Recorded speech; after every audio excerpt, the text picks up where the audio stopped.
কুরবানির সাথে আকিকা দেয়া যাবে কিনা, খুব বেশি আলোচনা হচ্ছে এই প্রসঙ্গটা যে কুরবানির সাথে আকিকা দিয়ে দেয়া যাবে কিনা। এক্ষেত্রে আমরা উত্তরে বলবো যে কুরবানি এবং আকিকা আপনাদের খেয়াল রাখতে হবে যে দুটি এবাদত। প্রথম কথা হচ্ছে এবাদত ভিন্ন দুটি এবাদত, কারণ কুরবানি এটা বছরের একটা নির্ধারিত সময়, জিলহজের 10 তারিখে এবং তারপরে আরও 2 দিন বা 3 দিন, এই সময়গুলোতে আপনি কুরবানি করতে পারবেন। তাহলে এটা হজের মৌসুমে জিলহজ মাসে করতে হয় কুরবানি, কিন্তু আকিকা কিন্তু এরকম না।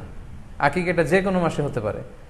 আকিকাটা হচ্ছে নবজাতক সন্তানের ভূমিষ্ঠ হওয়ার পরে শুকরিয়া স্বরূপ আল্লাহর কাছে যে কুরবানিটা করতে হয় সেটাকে আমরা বলি আকিকা। হাদিসে এসেছে আকিকা। তো সেটা হচ্ছে সন্তান কখন ভূমিষ্ঠ হলো সেটার উপর নির্ভর করে। কারো সন্তান রমাদানে হতে পারে, কারো সন্তান জিলহজ মাসেও হতে পারে, শাওয়ালে হতে পারে, রজাবে হতে পারে। সন্তান যেদিন জন্মগ্রহণ করবে তার সম্মানিত সুধী, আমরা খুব চমৎকার একটি বিষয় নিয়ে কথা বলছিলাম যে আকিকা, কুরবানির সাথে আকিকা দেয়া যাবে কিনা। সেখানে আমরা বলছিলাম যে আসলে দুটি ভিন্ন ইবাদত। কুরবানি হচ্ছে জিলহজের 10 তারিখে আমরা কুরবানি করে থাকি, আর আকিকা হচ্ছে বাচ্চা যেদিন জন্মগ্রহণ করবে, সন্তান ভূমিষ্ঠ হওয়ার 7 দিন পরে। তাহলে ভিন্ন দুইটা ইবাদত, দুই সময়ের ইবাদত। নাম্বার 2, আকিকার ক্ষেত্রে আল্লাহ রাসূল সাল্লাল্লাহু আলাইহি ওয়াসাল্লাম বলেছে আনিল গুলামি শাতান ওয়া আনিল জারিয়াতি শাত, অর্থাৎ ছেলে হলে 2টি ছাগল দিয়ে আকিকা করো এবং যদি মেয়ে হয় তাহলে 1টি ছাগল দিয়ে আকিকা করো। তো সেক্ষেত্রে কুরবানিতে কিন্তু এরকম বিধান নেই। কুরবানিতে কিন্তু 1টি ছাগল দিয়ে আপনি কুরবানি করলে কুরবানি হয়ে যাচ্ছে, সেখানে 2টি ছাগল দেওয়া লাগবে এমন কোনো কথা নেই। তো এভাবে আমরা বুঝতে পারতেছি, খুবই স্পষ্টত কমন সেন্স খাটালেও আমরা বুঝতে পারতেছি, এবং আল্লাহ রাসূল সাল্লাল্লাহু আলাইহি ওয়াসাল্লামের ভাষ্যগুলো অনুসারে আমরা বুঝতে পারছি দুইটা 2 ধরনের ইবাদত।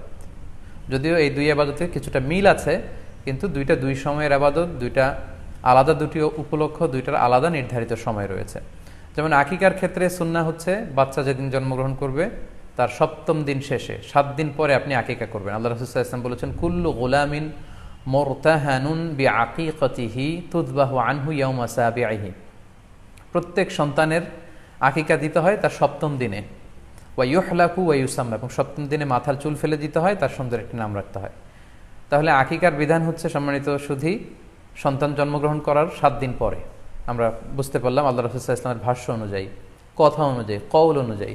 এবার যদি আমরা আল্লাহ রাসূল সাল্লাল্লাহু আলাইহি ওয়াসাল্লামের আমল দেখি, ওনার ব্যক্তিগত আমল কী ছিল, সেক্ষেত্রে আমরা সহিহ ইবনে হিব্বানের একটি হাদিস উল্লেখ করব, যেটিকে ইবনে হাজার আল আসকালানি উনি ওনার ফাথুল বারিতে সহিহ হিসেবে উল্লেখ করেছেন।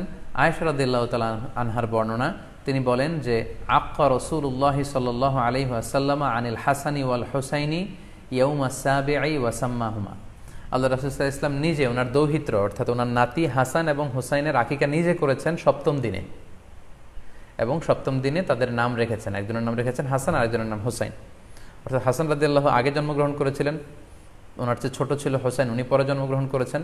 তো ওনাদের জন্মের পরে 7 দিন পরে আল্লাহ রাসূল সাল্লাল্লাহু আলাইহি ওয়াসাল্লাম ওনাদের আকিকা দিয়েছিলেন, এবং 7ম দিনে উনি আকিকাও দিয়েছেন এবং তাদের নামও রেখেছেন।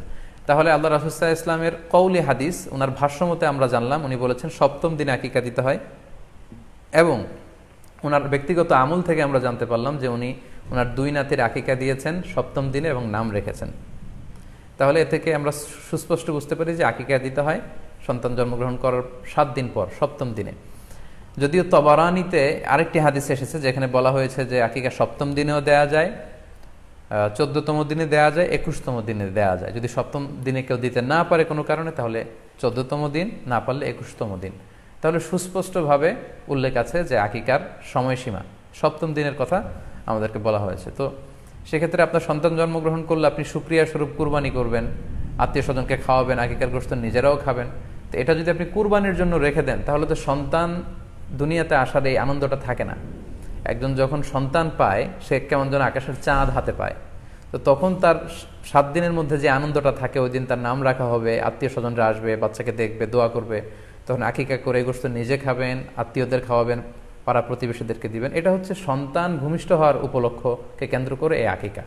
সো এটাকে কুরবানির সাথে মিক্স আপ করার কোনোই প্রয়োজন নেই, এবং এক্ষেত্রে সুস্পষ্ট গাইডলাইন হচ্ছে যে 7ম দিনে আকিকাটা দিতে হয়। সো আমরা যেন 7ম দিনে আকিকাটা দেই। তবে হ্যাঁ, এখন প্রশ্ন হচ্ছে 7ম দিনে কেউ দিতে পারেননি, 14তম দিনেও দিতে পারেননি, 21তম দিনেও দিতে পারেননি, হাতে টাকা ছিল না, সামহাও কোনো কারণে মিস করেছেন, তখন আপনি যখন সুযোগ হয় তখন করে দেন। ওই প্রেক্ষাপটে আপনি যদি কুরবানির সময়ও আকিকা দিয়ে দিতে চান, এটা আদায় হয়ে যাবে ইনশাল্লাহ, আশা করা যায় আদায় হয়ে যাবে, এবং এটা জায়েজ আছে। তবে এটা সুন্নাহ নয়। সুন্নাহ হচ্ছে 7ম দিনে আকিকা দেওয়া। পাশাপাশি গরু দিয়ে, মহিষ দিয়ে, উট দিয়ে আকিকা দেওয়াও কিন্তু সুন্নাহ নয়। আকিকা দেওয়া সুন্নাহ হচ্ছে ছাগল দিয়ে। হ্যাঁ, গরুর 7 ভাগে 1টি ভাগ কুরবানির সাথে যদি আপনি আকিকা দিতে চান, আকিকা আদায় হয়ে যাবে, এটা জায়েজ আছে, কিন্তু এটা সুন্নাহ নয়। সুন্নাহসম্মত হচ্ছে আকিকা 7ম দিনে দেয়া এবং ছাগল দিয়ে দেয়া। ছেলের ক্ষেত্রে 2টি ছাগল, মেয়ের ক্ষেত্রে 1টি ছাগল। আশা করি কুরবানির সাথে আকিকার প্রসঙ্গটি আপনাদের কাছে ক্লিয়ার হয়েছে।